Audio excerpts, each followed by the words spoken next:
আমরা কি কেন আসছি আমরা এই দুনিয়ায়? আমাদের কি বাঁচার অধিকার নেই? কি মনে হয় আপনাদের? আছে আছে আমাদের বাঁচার অধিকার?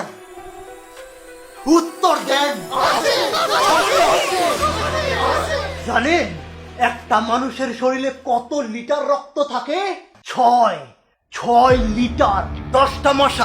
10টা মশা যদি একটা লোকের রক্ত খায় কতটুকু রক্ত লাগে জানেন? তিন ফোঁটা মাত্র।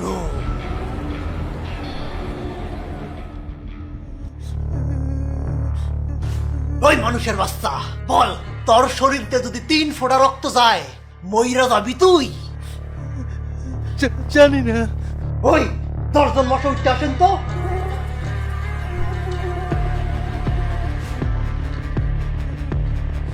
শুরু করেন।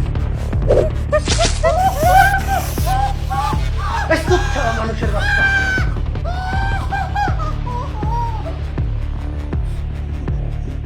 বল বাইসা আসস তুই? তোরাই মানুষের বাচ্চারা এই 3 ফোঁটা রক্তের জন্য আমগরে থপড়ায় থপড়ায় পিসা মারস, পিন্ডা চারটা কইরা কয়েল ধরাস, যাতে আমরা দম আটকাইয়া মইরা যাই। তগ শরীরে এত রক্ত, কিন্তু আমগরে দেওয়ার জন্য বিন্দু মাত্র রক্ত নাই তগ কাছে। আমার শরীর, আমার রক্ত, আমি তো করে এক ফুটাও কে লেগে দেবো রে শালা প্যারাসাইটের বাচ্চারা। আমরা প্যারাসাইট? আচ্ছা কত, এই যে তোরা মাছ মাংস গরু ছাগল হাঁস মুরগি এগুলো যে খাস, হেরা কি তো করে পারমিশন দেয়? হেরা কি কয় যে আহেন ভাই পহেন ভাই আমগর একটু খাইয়া যান? খাস না করে?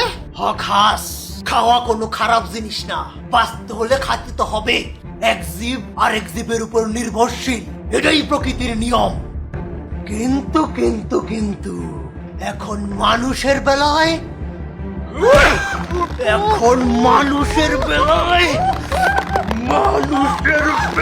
এটা আলাদা।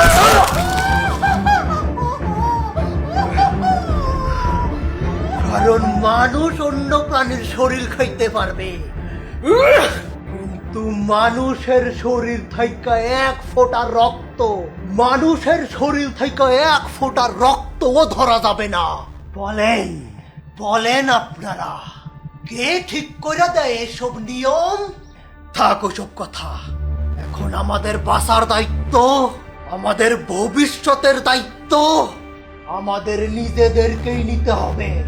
আর আমাদের বেঁচে থাকার একটাই উপায়, সব মানুষের মৃত্যু।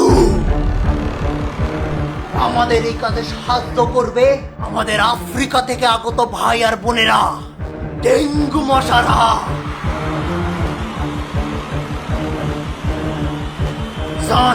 শুরু করে দেন আপনাকে প্রজননের খেলা, ঘরে ঘরে 100টা করে ডেঙ্গু মশার বাচ্চা পয়দা করেন।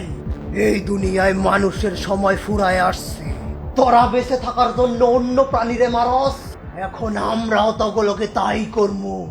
না থাকবে মানুষ, না মরবে কোনো মশা, আর এটাই হবে আমাদের প্রতিশোধ, মশাদের প্রতিশোধ।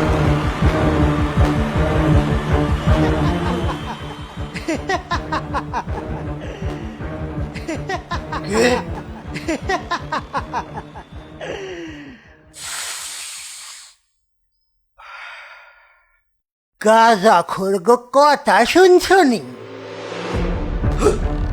মাগিরা